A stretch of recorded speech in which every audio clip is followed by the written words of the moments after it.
Hello friends, Sharma education academy में आपका स्वागत है। यह चैनल सभी कम्पिटिटिव एग्जाम के लिए बनाया गया है।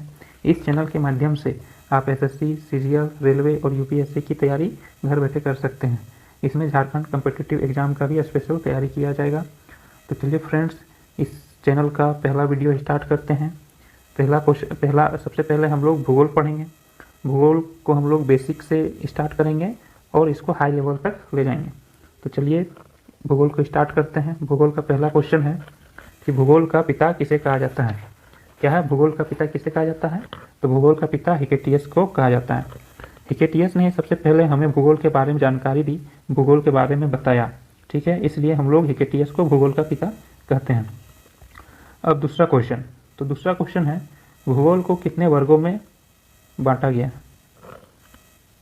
भूगोल को कितने वर्गों में बांटा गया है, या फिर ये बोल सकते हैं भूगोल को कितनी विचारधाराओं में बांटा गया है। तो भूगोल को दो विचारधाराओं में बांटा गया है। एक को कहते हैं संभववाद और दूसरे को कहते हैं निश्चयवाद। अब जानिए संभववाद क्या है और निश्चयवाद क्या है। तो संभववाद उसको कहते हैं जिसमें मनुष्य प्रकृति को अपने यूज में ला सकता है, यानी कि मनुष्य प्रकृति में चेंज करके उसको अपने अनुसार प्रयोग कर सकता है। ठीक है, और निश्चयवाद क्या है? निश्चयवाद में है कि हम लोग प्रकृति में कोई चेंज नहीं कर सकते अपने उपयोग के लिए। ठीक है, प्रकृति हम लोग के लिए जैसा बनाया गया है वो खुद वैसा ही रहेगा। ठीक है, अब नेक्स्ट क्वेश्चन। तो नेक्स्ट क्वेश्चन है बिग बैंग सिद्धांत किसने दिया, है ना, या फिर इसको कहेंगे बिग बैंग थ्योरी, इसको महाविस्फोट सिद्धांत भी कहते हैं। ठीक है, तो बिग बैंग सिद्धांत किसने दिया? तो बिग बैंग सिद्धांत एफ जॉर्ज लेवेंटायर ने दिया है ना। ब्रह्मांड की उत्पत्ति के संबंध में अनेक खगोल शास्त्रों ने अपनी अपनी विचारधाराएं प्रस्तुत की। उसमें एफ जॉर्ज लेवेंटायर ने अपना विचार प्रस्तुत किया जिसको बोला गया बिग बैंग सिद्धांत। इसने बताया कि ब्रह्मांड की उत्पत्ति बिग बैंग सिद्धांत के अनुसार हुआ है। अब बिग बैंग सिद्धांत होता क्या है? तो इस सिद्धांत में बोला गया कि बहुत अरब वर्ष पहले ब्रह्मांड में गैसीय का संकुचन हुआ, द्रव का। द्रव में आ जाता है ठोस, द्रव और गैस। ठीक है, तो इनका आपस में संकुचन हुआ। संकुचन होते होते इनका आकार छोटा होता गया और इनका घनत्व बढ़ता गया, और एक ऐसा टाइम आया जब इसका घनत्व बहुत अधिक हो गया, तब इस द्रव का विस्फोट हो गया, है ना। विस्फोट होने के कारण ये इधर उधर बिखर गए और उसी से ब्रह्मांड का निर्माण हुआ है। इसको बोला जाता है बिग बैंग सिद्धांत। अब नेक्स्ट क्वेश्चन में आते हैं। तो नेक्स्ट क्वेश्चन है महाविस्फोट सिद्धांत, बिग बैंग सिद्धांत की व्याख्या किसने की। ठीक है, तो बिग बैंग सिद्धांत की व्याख्या रॉबर्ट बेगोनर ने किया। ठीक है, बिग बैंग सिद्धांत दिया था एफ जॉर्ज लेवेंटायर ने, लेकिन इसका जो व्याख्या किया वो किसने किया? तो रॉबर्ट बेगोनर ने। एफ जॉर्ज लेवेंटायर ने तो इसका सिद्धांत लिख दिया इसके बारे में, लेकिन इसको पूरा डिटेल से बताया किसने? एफ जॉर्ज लेवेंटायर ने। ठीक है, अब नेक्स्ट क्वेश्चन में आते हैं। नेक्स्ट क्वेश्चन है सौरमंडल का निर्माण कब हुआ, है ना। सौरमंडल का निर्माण कब हुआ? तो सौरमंडल का निर्माण 4.5 अरब वर्ष पूर्व हुआ। ठीक है, ब्रह्मांड की उत्पत्ति 13.7 अरब वर्ष पूर्व हुआ था। उसके ठीक 10.7 अरब वर्ष पश्चात सौरमंडल की उत्पत्ति हुई, यानी कि हम लोग बोल सकते हैं कि 4.5 अरब वर्ष पूर्व सौरमंडल की उत्पत्ति हुई, है ना।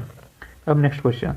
तो नेक्स्ट क्वेश्चन है सौरमंडल की रचना किससे हुई, है ना। सौरमंडल की जो रचना हुई, यानी जो सौरमंडल का निर्माण हुआ, वो किससे हुआ? तो निहारिका नामक एक विशाल गैसीय पिंड से सौरमंडल का निर्माण हुआ। देखिए, जब बिग बैंग थ्योरी दिया था उसमें बोला गया कि महाविस्फोट हुआ था, तो विस्फोट होने के कारण सभी कण इधर उधर बिखर गए थे। तो एक कण था जिसको क्या कहा गया? निहारिका। तो इस निहारिका के विस्तार होने से सौरमंडल का निर्माण हुआ। ठीक है, ये एक गैसीय पिंड था, है ना। अब नेक्स्ट क्वेश्चन है किसने कहा था कि पृथ्वी ब्रह्मांड के केंद्र में है तथा सूर्य एवं अन्य ग्रह इसकी परिक्रमा करते हैं। ठीक है, क्वेश्चन समझ में आ गया।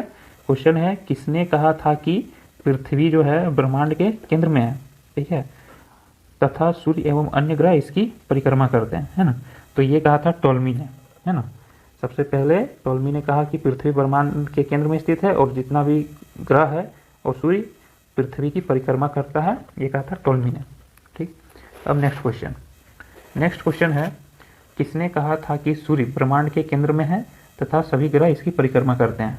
तो ये कहा था कोपरनिक्स ने। कोपरनिक्स ने कहा कि सूर्य ब्रह्मांड के केंद्र में स्थित है और सभी ग्रह इसकी परिक्रमा करते हैं। और टोल्मी ने क्या कहा? टोल्मी ने कहा कि पृथ्वी ब्रह्मांड के केंद्र में है और सभी ग्रह इसकी परिक्रमा करते हैं। ठीक है, तो ध्यान दीजिएगा कि टोल्मी ने क्या कहा है। तो टोल्मी ने कहा है कि पृथ्वी ब्रह्मांड के केंद्र में है, और कोपरनिक्स ने क्या कहा है? कोपरनिक्स ने कहा है कि सूर्य ब्रह्मांड के केंद्र में है। ठीक है, अब नेक्स्ट क्वेश्चन में आते हैं।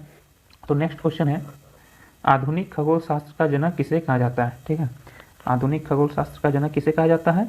तो ये कोपरनिक्स को कहा जाता है। कोपरनिक्स एक महान खगोल शास्त्री हैं, इसीलिए इनको आधुनिक खगोल शास्त्र का जनक कहा जाता है, या फिर आधुनिक खगोल शास्त्र का पिता भी हम लोग बोल सकते हैं। ठीक है, अब नेक्स्ट क्वेश्चन। तो नेक्स्ट क्वेश्चन है, ग्रहों के गति के नियमों की खोज किसने की? है ना, ग्रहों के गति के नियमों की खोज किसने की? तो ये केपलर ने किया। क्वेश्चन समझिए, क्वेश्चन क्या बोल रहा है? ग्रहों की गति के नियम, है ना। ग्रह जो गति करते हैं उसका भी एक नियम है कि ग्रह जो गति करते हैं वो एक परवलयाकार आकार में गति करते हैं, यानी कि ये अपना मार्ग कभी चेंज नहीं करते हैं।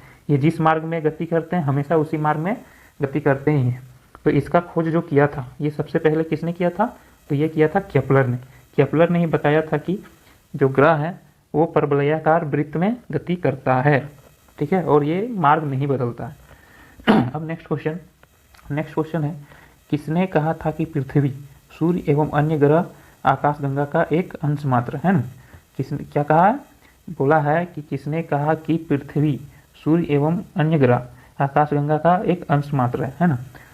तो आकाशगंगा होता क्या है पहले क्वेश्चन समझिए। तो आकाशगंगा जो ब्रह्मांड बना है वो लाखों आकाशगंगाओं से मिलकर बना है। ब्रह्मांड में लाखों आकाशगंगा हैं, उसमें हमारा भी एक आकाशगंगा है ना, जिसको हम लोग मंदाकिनी बोलते हैं।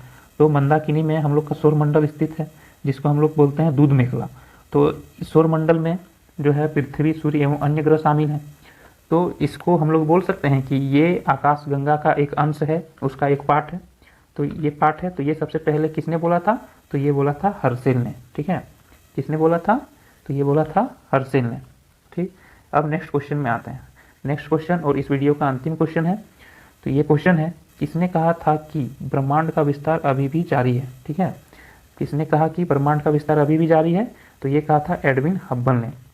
ठीक है, तो ब्रह्मांड का विस्तार का मतलब क्या है? तो ब्रह्मांड का विस्तार का मतलब है कि जब महाविस्फोट हुआ तो उस टाइम सारे कण इधर उधर बिखर गए। तो एडविन हब्बल का कहना है कि ये जो कण बिखरे आपस में, ये अभी भी दूर होते जा रहे हैं, मतलब ये अभी भी गति में है ना। तो ये किसने कहा? तो ये कहा एडविन हब्बल ने, और इसी ने इसकी खोज की।